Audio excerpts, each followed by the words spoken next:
55, 55 और 95 हर उम्र के लिए यकसा मुफीद, मफाद आम्मा का आलम बरदार। जरूर सब्सक्राइब करें, लाइक करें, शेयर करें और बेल आइकन प्रेस करना न भूलें। Rabbani the scholar YouTube channel. आखिर में हमारे दरमियान मौजूद है मालूम शायर आदिल फारूकी साहब। उनके कई दीवान में छपे हुए रखे। मैं इससे पहले उन्होंने तस्वीर पेश की तो उन्होंने बताया कि मैंने ये इसका इजरा होना बाकी है और साथ में उसका हिंदी वर्जन भी वो भी तैयार है। उसका तस्वीर के आसपास वो इजरा करेंगे तो ये थी उनकी शहरी दुनिया। मतलब ये दूसरी मरतबा इसका नशिस्त में अपनी कहानी या अपनी तस्वीर पेश कर रहे हैं।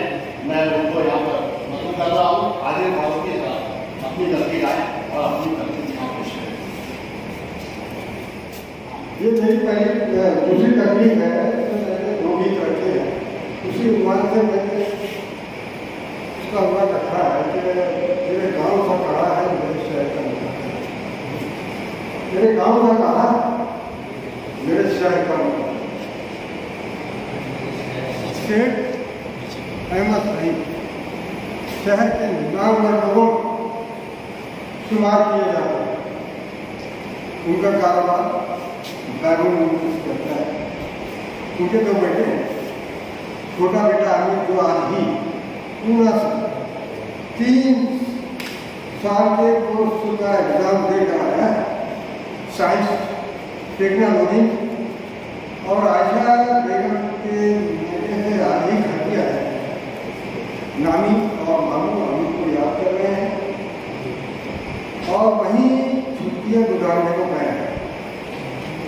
मुझको भी बुलाया। रात खाना खाने के बाद सेठ आना सही से ऐसा भी नहीं था। तो सेठ ऐसा सही से इजाजत दे दी।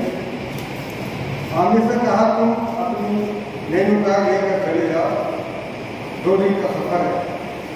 रात याकूब भाई के यहाँ कायम कर रहेगा, फजर की नमाज पढ़कर दूसरे दिन आराम से अपनी नानी के यहाँ। आमिर ने वैसा ही किया और दूसरे दिन अपनी नानी के यहाँ पहुँचे। वहाँ के दिलकश और दिल मोह लेने वाले मनाजिर से उसका अनुभव होता है। आमिर शायरी भी करने लगे। मामू के 2 बेटे और एक बेटी नाविया, उसका नाम 12-13 साल की थी, मगर बड़ी चंचल। आमिर अपनी माँ और नाजिया को रोज अपनी कार में लेकर निकल पड़ता था तफरीह के लिए। छुट्टियाँ किधर गुजर गई तो मालूम तक नहीं हुआ। आने को भी नहीं चाह रहा था, मगर पढ़ाई की फिक्र थी, आना पड़ा।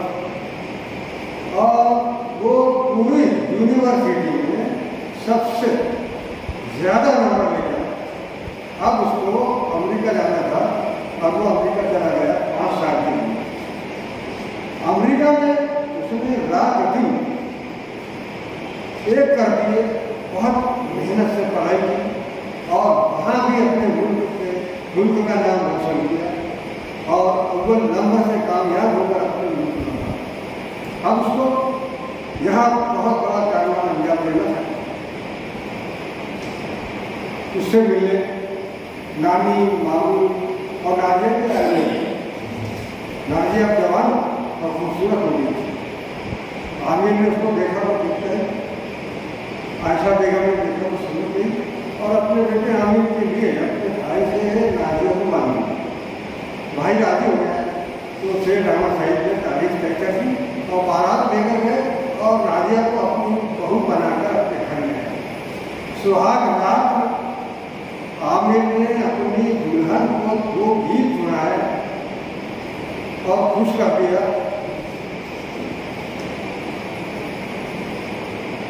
गीत के बोल यूं है कि मेरा तहन्नुम तुम, मेरी गज़ब तुम हो, मेरे ख्यालों का ताज तुम। आंखों में ठहरी हुई, दिल में समाई हुई, इस दर्जा एहसास पर रहती छाई हुई। पानी पे ठहरा हुआ जैसे कमल तुम हो, मेरे सयानों का प्यार तुम हो। तुम जो मुझे मिल गई, सारा जहां मिल गया, पाकर तुम्हें जान जा दिल का चमन खिल गया।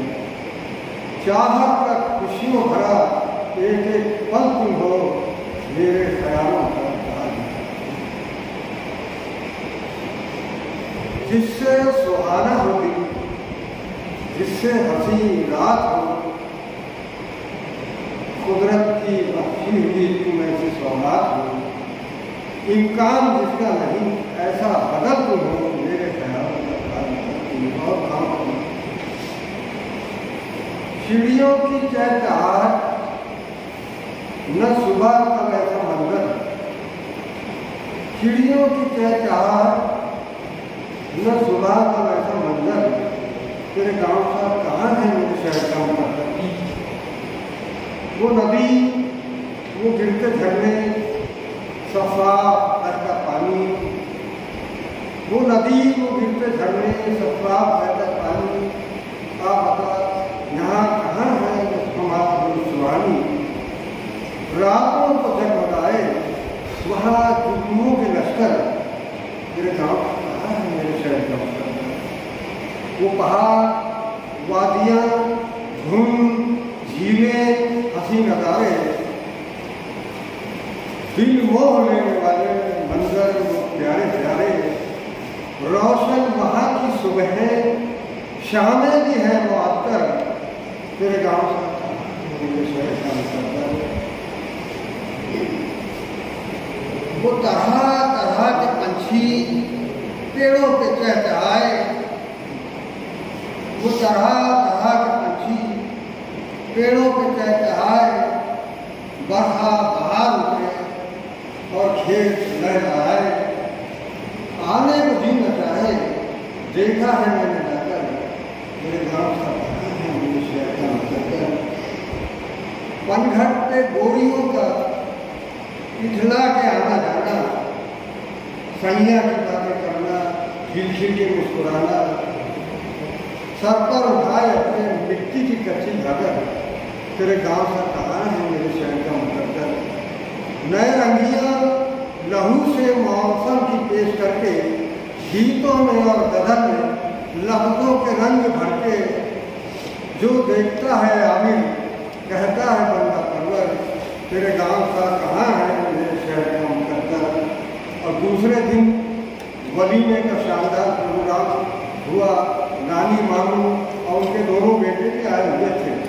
आमिर ने 4-5 दिन खूब तफरीह करवाई।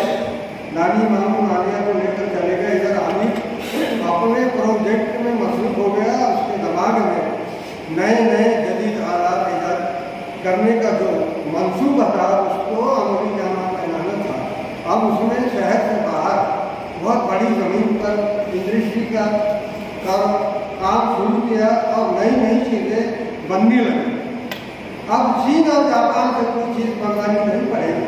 वो तमाम चीज़ें उसे अच्छी और कीमत पर यहाँ मिलने लगे। तो बैरून मुल्क से भी ऑर्डर आने लगे और हमारा मुल्क तरक्की करने लगा, खुद कफील होने लगा। अब मुल्क में खुशहाली आ गई। फारूकी साहब ने अपनी दूसरी तकनीक पेश की। इस तकनीक पर लोग कहें तो साथ बयान पेश कर सकते हैं।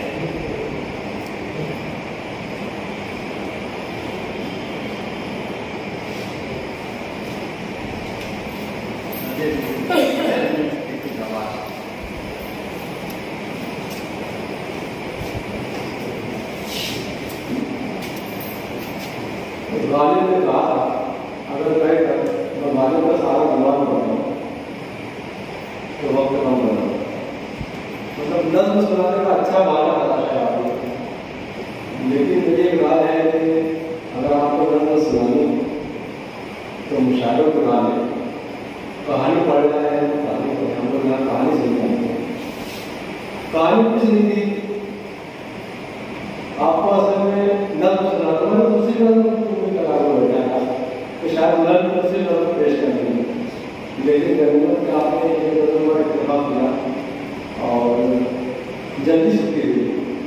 उम्मीद करता हूँ कि आइंदा आपसे वो आगे बढ़ेंगे, वरना तरीके तो हमारे पास भी है, हम तारीख का पूरा मजमून पेश कर सकते हैं अफसाने के बारे में।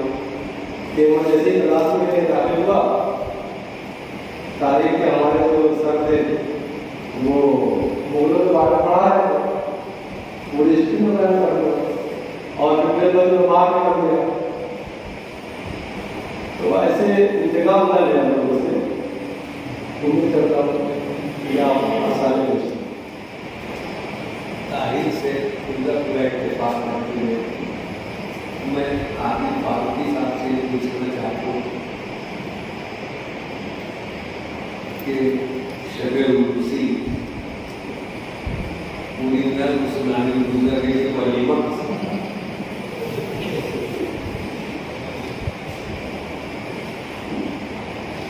जो आपने एक बात आप अच्छी तरीके से समझिए। आप अफसाना अगर लेते हैं तो अफसाने का एक प्लॉट आता है, उस प्लॉट के साथ क्लाइमेक्स बहुत अहम है, ये उसके अज्जा में सबसे अहम है और यहाँ क्लाइमेक्स आते ही अफसाना खत्म हो जाएगा। दूसरी बात ये कि आप जब कोई चीज़ को बयान करें तो आपको पूरी कुदरत होना चाहिए कि आप क्या बयान करें। वो इंजीनियर जो भी आया है यहाँ इंडस्ट्री का इतनी सारी चीज़ें बनाने लगे, अब चीज़ें आप जापान से कोई चीज़ बनाएंगे ऐसा कोई कहीं नहीं होता, कोई एक आदमी नहीं कर सकता, टाटा हिटलर भी नहीं कर सकते और मैं ये इतनी सारी चीज़ें बनाने के बाद भी हमको बहुत सारी चीज़ें मंगवाना पड़ता है। हमारे यहाँ महिंद्रा कंपनी नासिक में उसका ब्रांच है, दिल्ली में उसका ब्रांच है, कल्याण में सब करते हैं, मगर बहुत सी चीज़ें तो बाहर से मंगाना पड़ती है और फिटिंग में आ जाती है। तो आप जब एक इंजीनियर को बयान कर रहे हैं तो इंजीनियर इस ट्रेड का आपको पूरा उसके ऊपर आप खाली करें उस किरदार में। वो तालीम हासिल करके आया 3 साल के बाद, पूर्ण से 3 साल के बाद कोई तालीम हासिल करके नहीं आता, 3 साल में कई बार छुट्टियाँ यहाँ तो आपको उस किरदार के पूरी ख्याल पर आपको होना चाहिए। आप कैरेक्टर के जो है वो तो ये छोटी छोटी बारीकियाँ हैं। अगर आप कहानी लिख रहे तो जहाँ जिस नुक्ते पर आप उंगली रख रहे हैं वो नुक्ता आपके काम में जाए। अगर आपके हाथ से नुक्ता से चल जाएगा तो वो आपके लिए सहन मिल जाएगा। ये आपने तकलीफ थी इस विशेष की आइए हम मैं संसार को जो है दूंगा, बल्कि उन माइक के हवाले करूँगा कि वो तमाम फैसला भी करे। बचपन, 55 और 95 हर उम्र के लिए यकसा मुफीद, मफाद आम्मा का आलम बरदार। ज़रूर सब्सक्राइब करें, लाइक करें, शेयर करें और बेल आइकन प्रेस करना न भूलें। Rabbani the scholar YouTube channel. Rabbani the scholar YouTube channel इल्मी, अदबी, दीनी, मिल्ली, समाजी, सकाफती, तहजीबी, फलाही, तिब्बी, फ़न्नी, माशी, तिजारती, माशरती, इंतज़ामी, इनकलाबी, तहरीकी, तहकीकी, तकनीकी, तफ्तीशी, तामीरी, तालीमी व मालूमाती यूट्यूब चैनल। ज़रूर सब्सक्राइब करें, लाइक करें, शेयर करें और बेल आइकन प्रेस करें। Rabbani the scholar YouTube channel.